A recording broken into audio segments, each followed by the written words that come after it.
Bamako était déjà présenté comme un pays ou une ville, au bord de l'insurrection.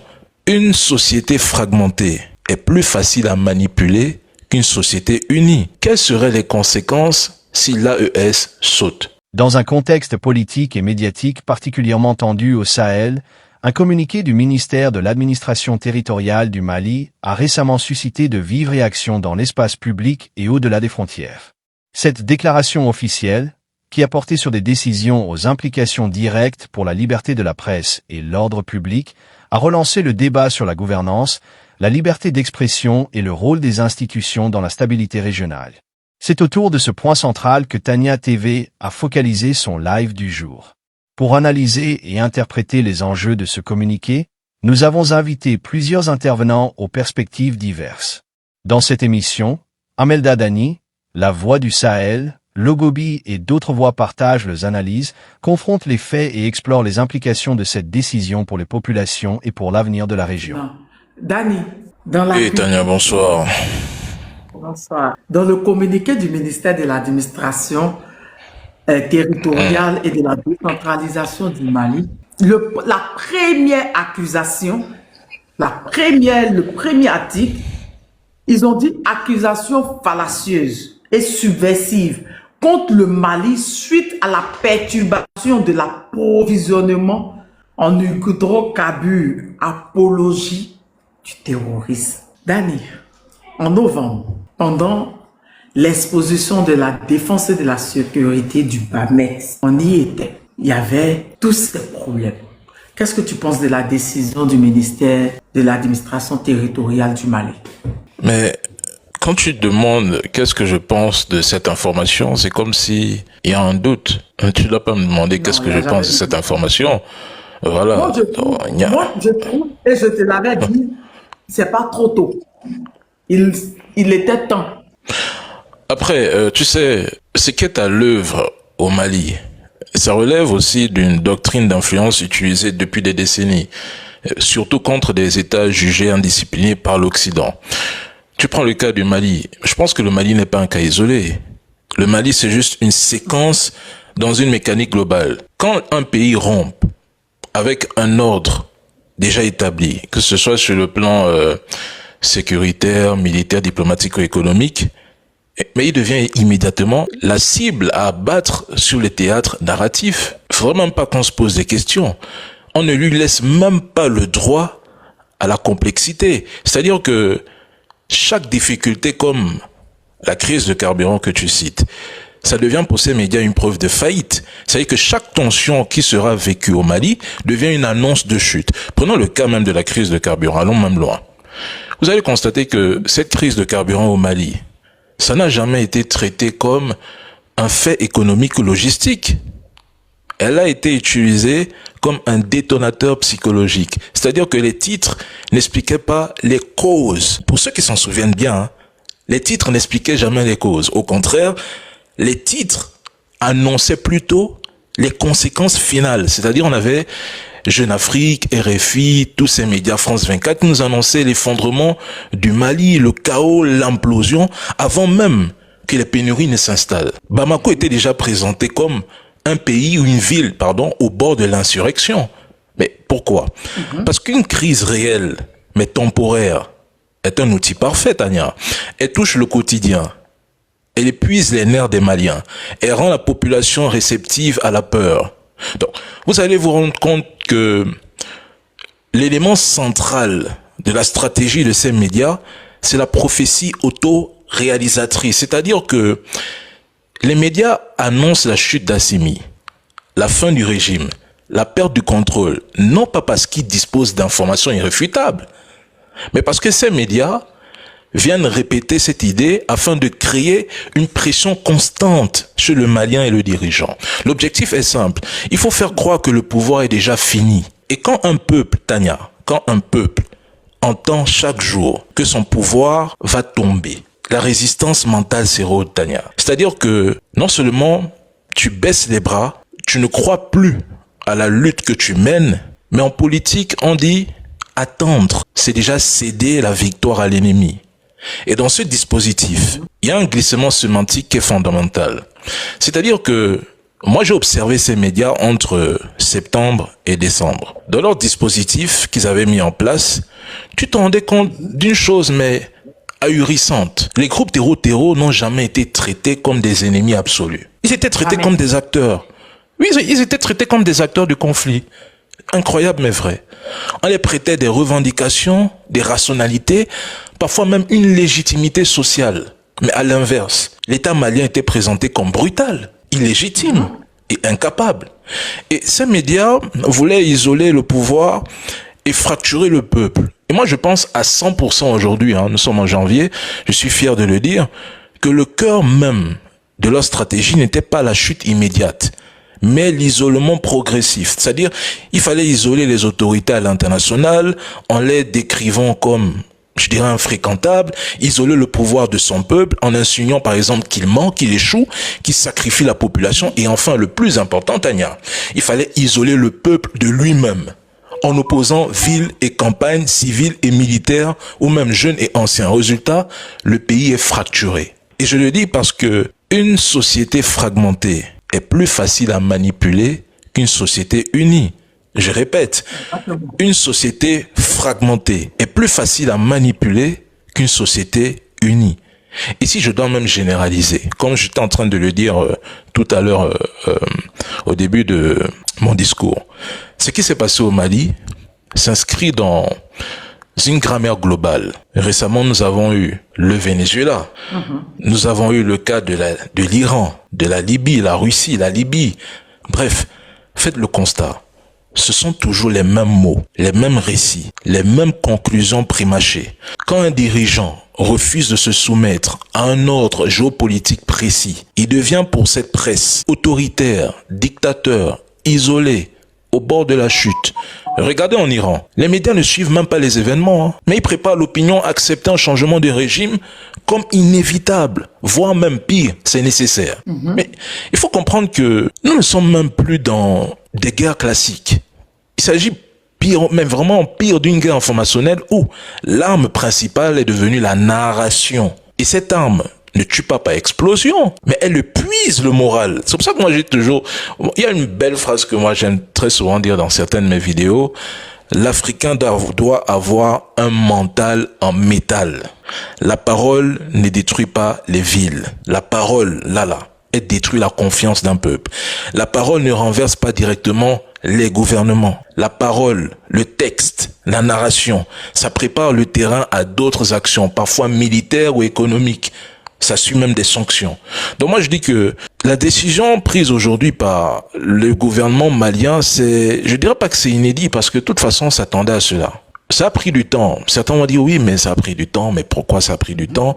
Oui, pourquoi? Mais à un moment aussi, il faut aussi poser les bases, Tania. Si on avait condamné Jeune Afrique bien assez tôt, est-ce que certains auraient vu la cupidité, la désinformation provenant de ce média?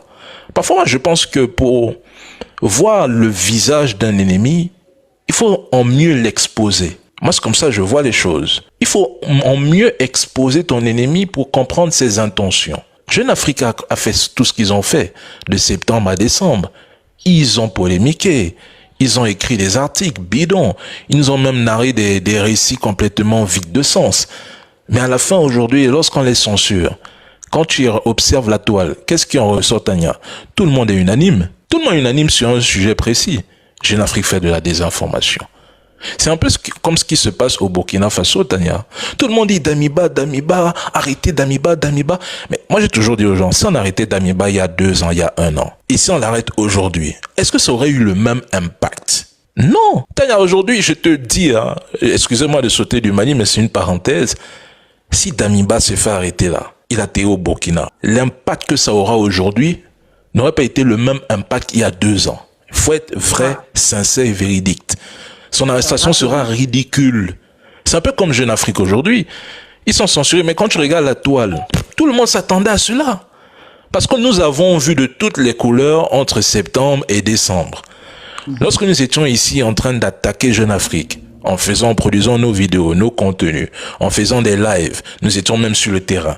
Qu'est-ce que les trolls disaient? Parce que tu le sais bien, ce sont des bots numériques qui s'activent pour nous attaquer. On disait que oui, vous êtes des menteurs, Bamako va tomber, mais c'est le schéma classique. Personne ne sait ce qui se passe, mais il faut créer un récit afin de manipuler l'opinion et faire croire que ce gouvernement va tomber. Mais tout ça, Tania, c'est au moins un résultat à la fin. C'est la chute du régime. Soit par une action militaire, soit par un coup d'État, de toute façon c'est toujours une action militaire, soit par des sanctions ciblées, soit par peut-être par une frappe de décapitation. Tout est fait pour que le régime tombe. Et ce que beaucoup d'Africains devraient comprendre, c'est qu'aujourd'hui, la communication est devenue une arme importante. Tania, on a renversé des gouvernements par la communication. Il faut jamais l'oublier. Des dirigeants ont été éliminés à cause de la communication. On a même, entre 2004 et 2007, je ne vais pas citer son nom, mais vous savez de quoi je veux parler, on a fait ça à un dirigeant là, hein, c'est les États-Unis qui sont allés l'attraper, on a mis le truc là autour, tout ça c'était la communication à l'ONU. Je ne cite pas son nom. On a vu la Libye, tout est parti aussi de la communication, manipuler la population, faire croire aux Africains que c'est un dirigeant qui tire sur son peuple. On a vu le cas de l'Iran. Même le Mali en 2013, hein. Mais depuis hier, qui parle encore de l'Iran? Ah, l'Iran est devenu un sujet oublié. Dans un pays où on nous a vanté 10 000 morts, aujourd'hui, samedi, vendredi pour certains, samedi pour d'autres, plus personne ne parle de l'Iran. La communication s'est désactivée. Pourtant, ils disent qu'il y a eu 10 000 morts. Est-ce que dans un pays à 10 000 morts, les médias devraient se taire aujourd'hui? Non, vous devrez continuer de communiquer. Mais tellement il y a eu de désinformation, et ces désinformations ont été désamorcées, les médias cherchent d'autres sujets pour communiquer, pour polémiquer.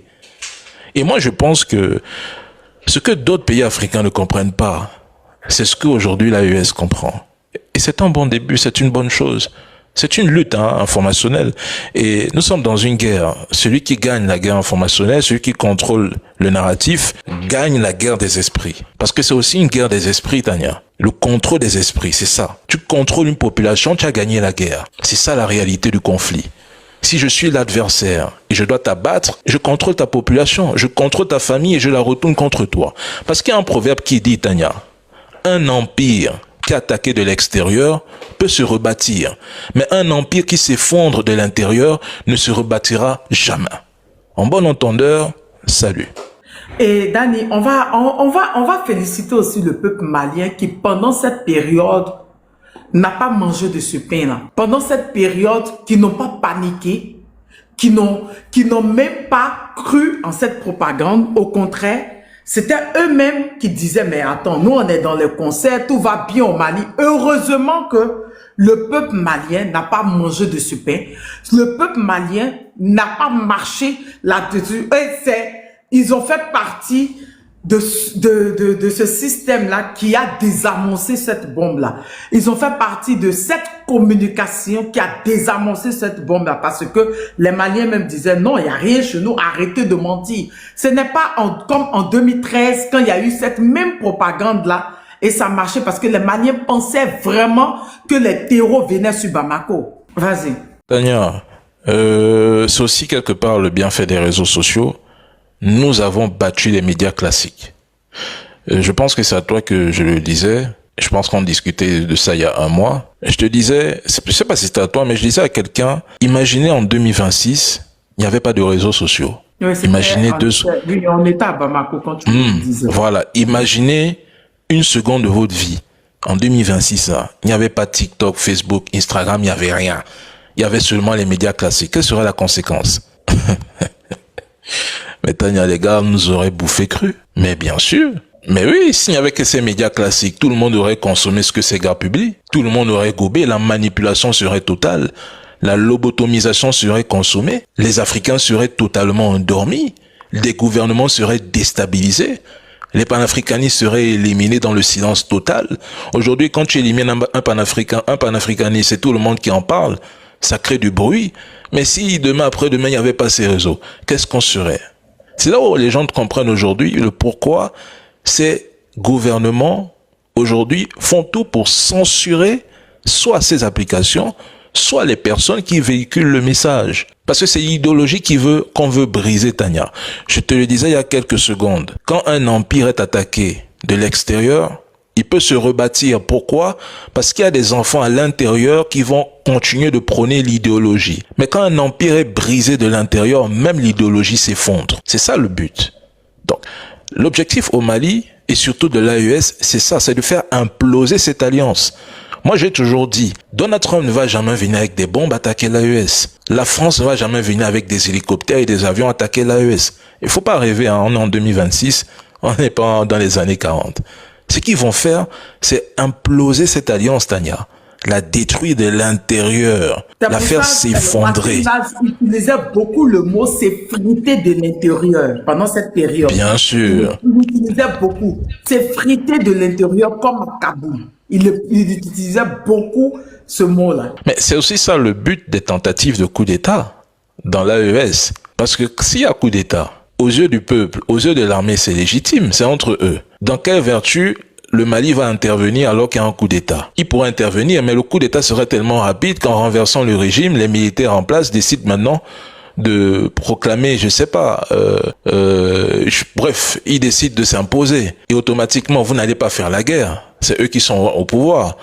Donc on essaye de cogner les fils entre eux, de pousser les enfants de X à s'entretuer, à se détruire entre eux, de fragiliser l'État, de fracturer le gouvernement, de briser la cohésion sociale et un bon matin de venir avec le drapeau blanc pour dire fin à la guerre, nous venons apporter la paix.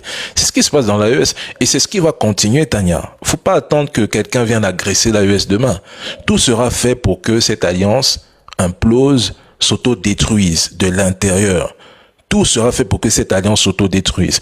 On va passer par des soi-disant guerres ethniques, on va cogner telle ethnie contre l'autre, on va dire que oui, l'armée fait ceci à tel, il faut vous révolter.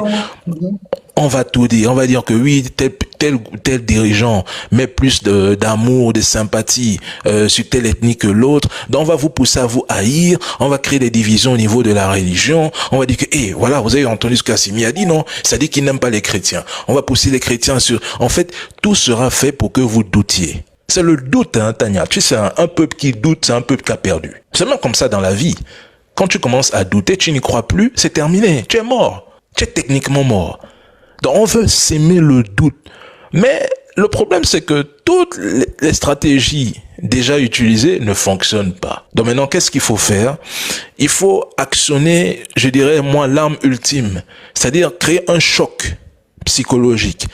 Et c'est ce qui a failli se passer au Burkina. Éliminer froidement Ibrahim Traoré serait créer un choc psychologique et serait créer une guerre civile entre factions militaires et entre populations. Le pays se serait embrasé. Et cet embrasement aurait eu un impact sur le Mali et sur le Niger. Et ce serait terminé pour l'AES. Hein. On entendrait parler de l'AES au passé, 1-2 mois après. Donc, il y a la Voix du Sahel qui a une motion. La Voix du Sahel, on peut écouter ta motion avant d'écouter Modad et bonne arrivée, sénateur. Vas-y. Merci beaucoup, merci beaucoup. Il y a quelqu'un qui voulait parler. Je vais être... Non, vas-y. Sinon, c'est à toi de donner la parole. Vas-y. Ok. Voilà, merci. Et Dani, je suis plus que ravi. Voilà, je suis assis.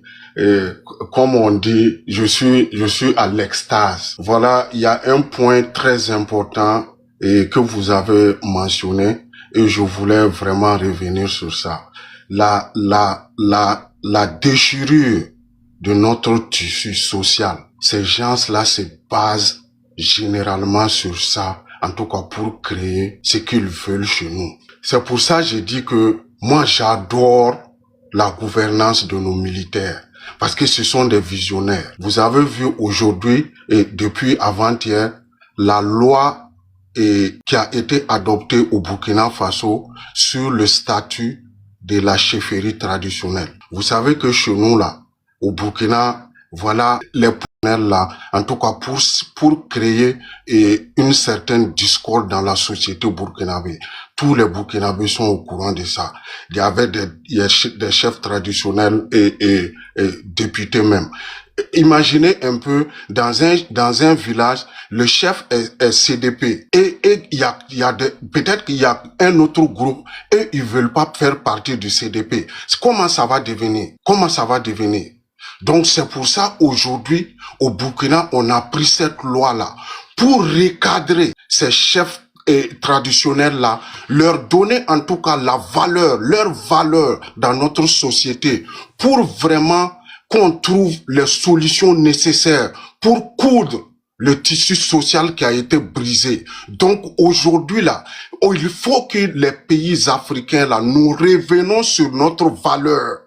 Parce que nous, on était déjà organisés avec ces chefs traditionnels-là, avant que l'impérialisme n'envoie sa démocratie ou bien son quoi chez nous. Nous, on avait des empires depuis combien de temps avant eux? Donc, on était bien organisés, mais ils sont venus s'aimer la discorde, nous diviser. Mais moi, je suis plus que heureux que nos leaders-là prennent vraiment cette décision-là pour nous donner vraiment la solidité dans notre tissu social. Franchement, et c'était ça mon motion. Frère, et je suis d'avis, je partage ton point de vue, et c'est là aussi où ceux qui sont sur le terrain jouent un rôle aussi très important. Il faudrait aussi les encourager, hein, parce que le combat aussi, ça se déroule en langue locale. Hein. Donc il faut, moi je veux dire, tu sais, Tania, moi je vais toujours le dire, nous sommes en veille. L'AES doit veiller. Il y a une citation qui dit, je pense que même c'est dans la Bible, hein, pour ceux qui sont catholiques, on dit veille parce que tu ne sais pas le jour où je pense que c'est Dieu qui va frapper à ta porte. Moi, je vais un peu, je connais pas bien la citation là, mais je vais juste essayer de la modéliser en disant veillez parce que vous ne savez pas le jour où l'ennemi va frapper. Il faut veiller. Ne vous dites jamais que c'est fini, on a gagné. Personne ne gagne une guerre parce que la guerre peut recommencer. C'est ça la vérité. Hein. Vous gagnez une bataille. Vous pouvez gagner même la guerre, il y aura des morts. Mais elle va recommencer un jour. Et elle sera peut-être plus sanglante. Donc, ne dormez pas. Veillez.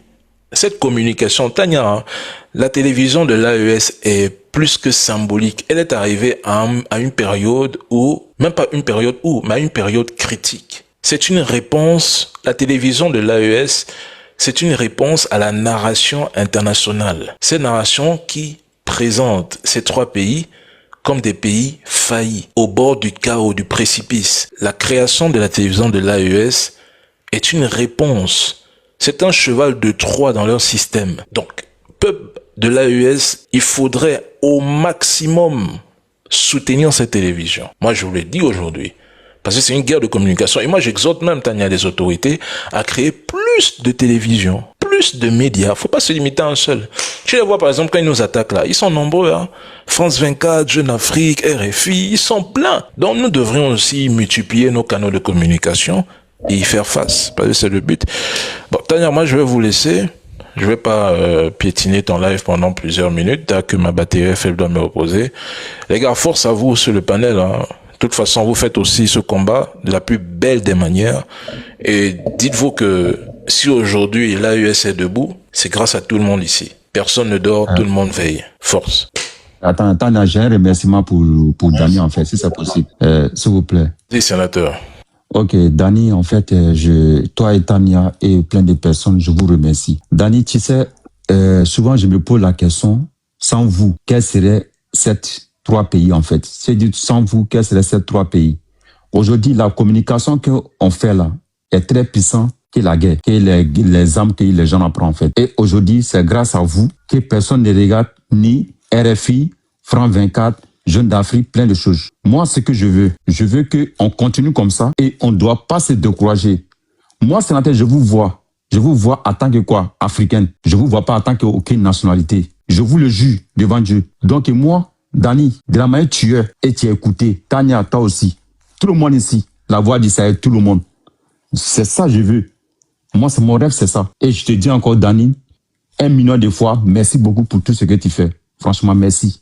Mais tu sais, sénateur, avant de partir, moi, je fais partie des personnes qui pensent que la nationalité, ce sont des codes qui ont été créés pour nous cogner les uns contre les autres. Même pas nous diviser, mais nous cogner. Nous préparer à des guerres fratricides. Je vais le dire comme ça. Regarde ce qui se passe aujourd'hui. Les Africains se battent pour des territoires en réalité qui les appartiennent. Comment se fait-il que le Congolais affronte le Rwandais? Comment se fait-il qu'au Sahel, les gens se détestent? Comment se fait-il qu'aujourd'hui en Afrique, tu n'aimes pas ton frère parce que, soi-disant, il a violé ton espace terrestre? Ça n'a pas de sens. Regarde.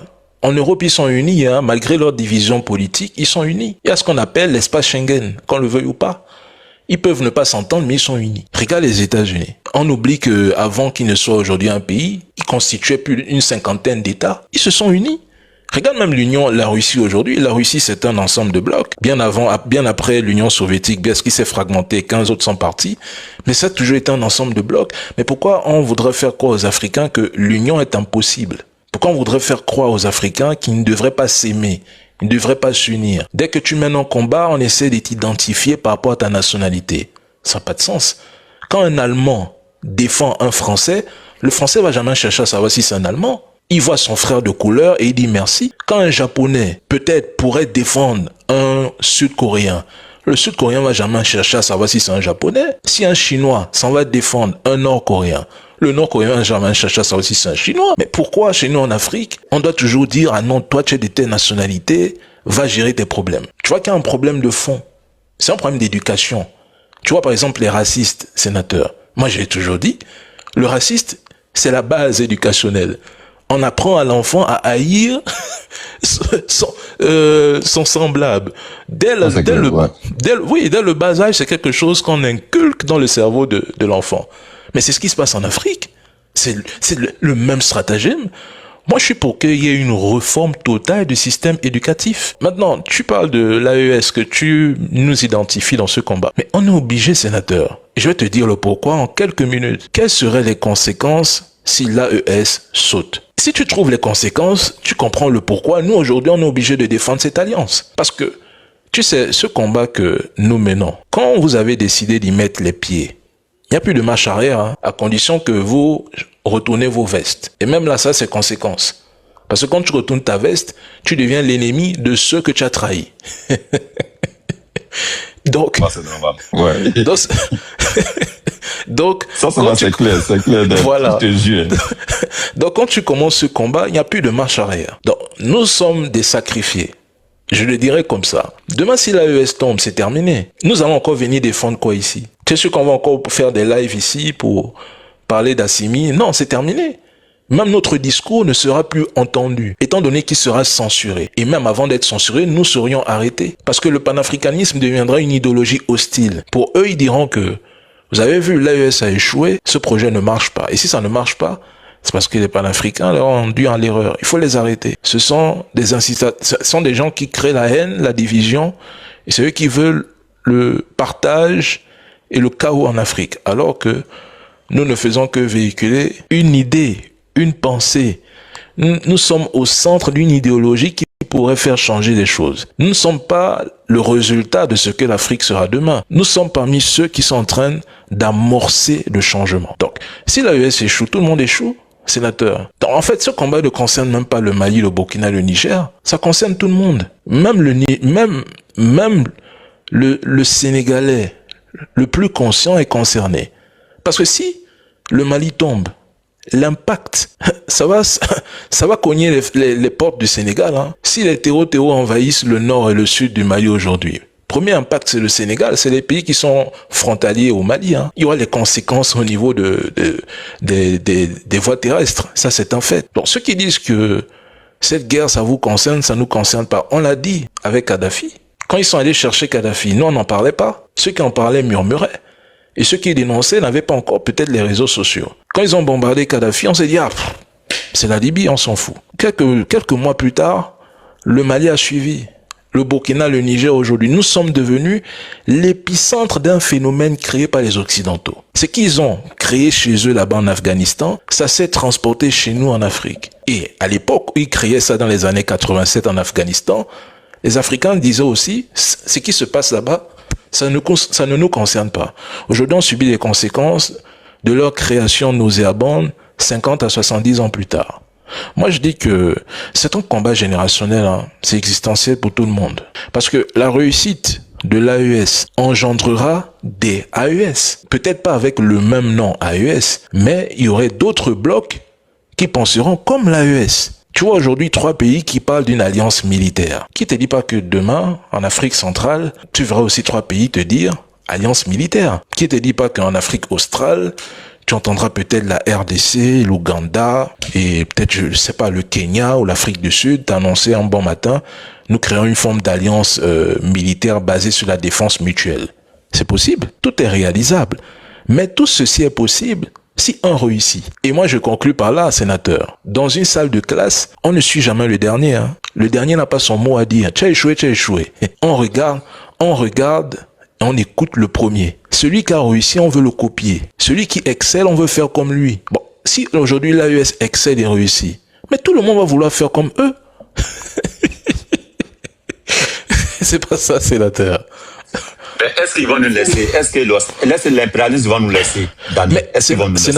Sénateur. Mais Sénateur. l'indépendance n'est pas facile à avoir. Attends, Vas-y. sénateur. L'homme est né pour se battre. Quand tu nais là, sache que tu viens dans un monde de guerre. C'est ça la vie, c'est ça la nature de l'homme.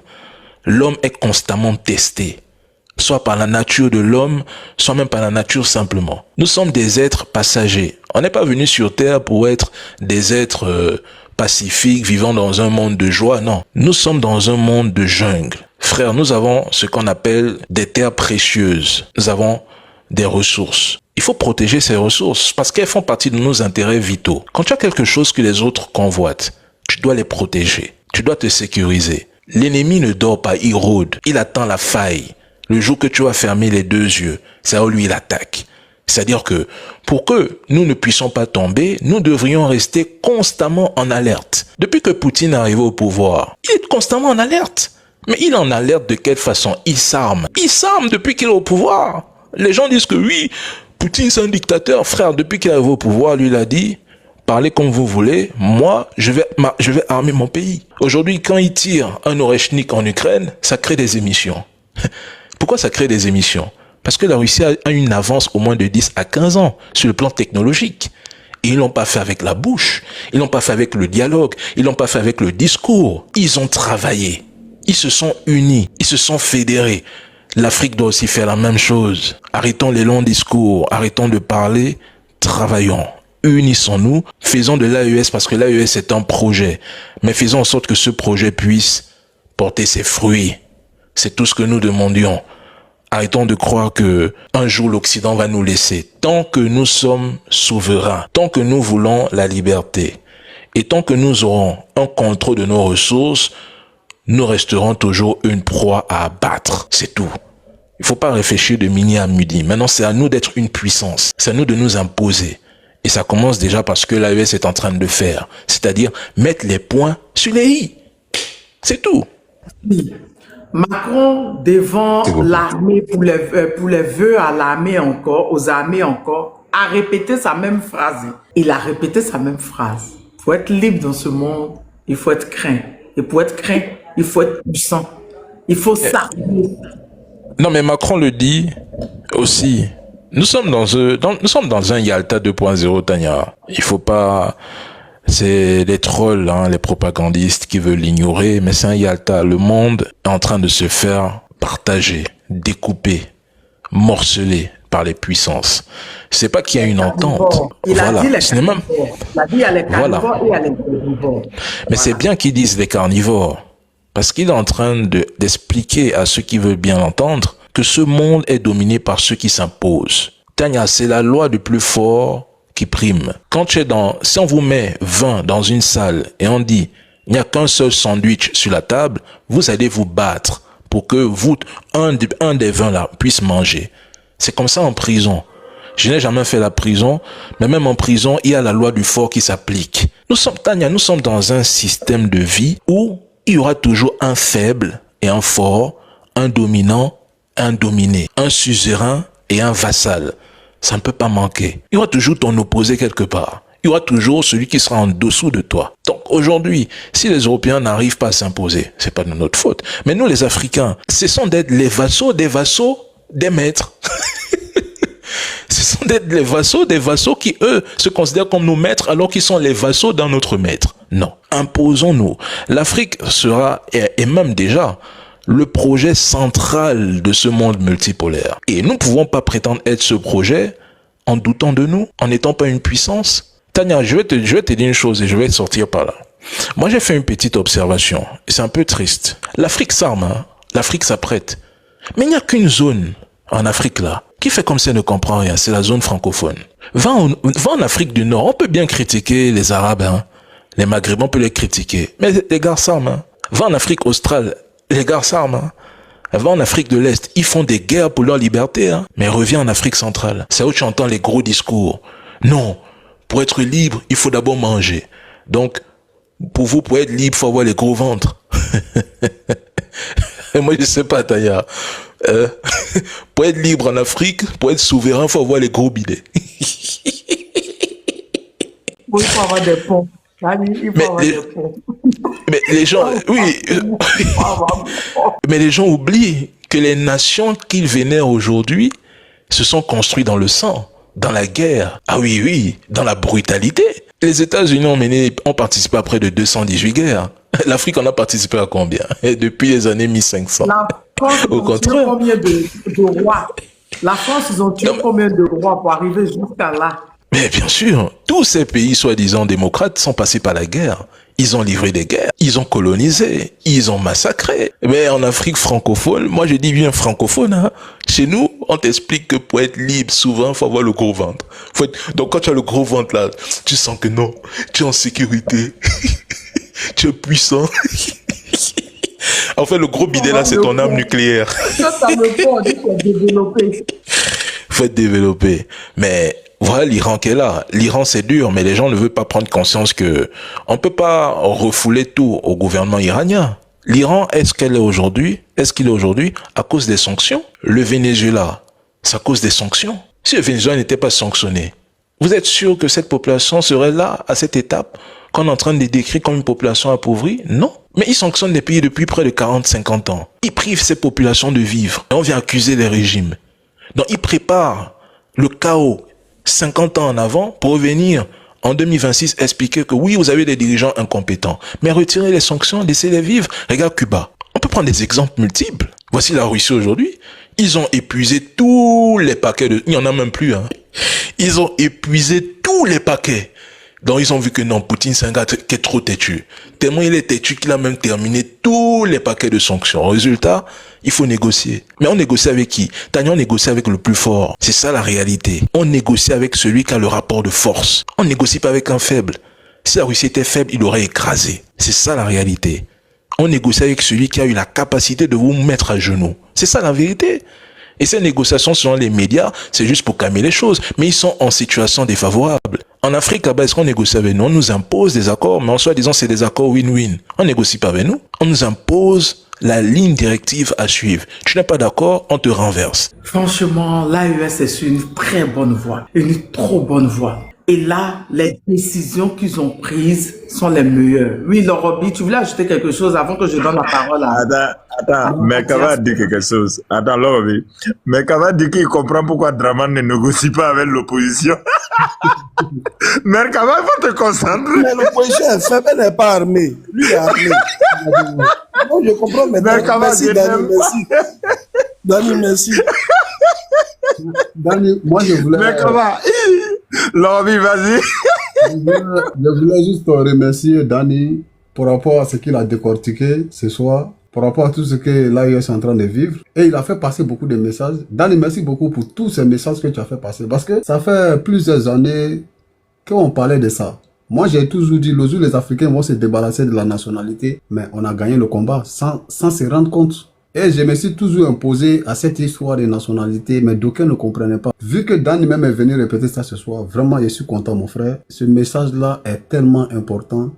Regardez, quand il y a un petit discours entre les Africains, quelqu'un va te dire, non, c'est pas ton pays, faut pas parler de mon pays. On ne peut rien créer dans ça. Et j'ai toujours pris exemple sur les fédérations, les pays qui sont fédérés aujourd'hui, les pays même qui sont en union, comme les États-Unis d'Amérique. Vu que encore Dani est venu répéter ça aujourd'hui, Tania, ça me fait vraiment plaisir.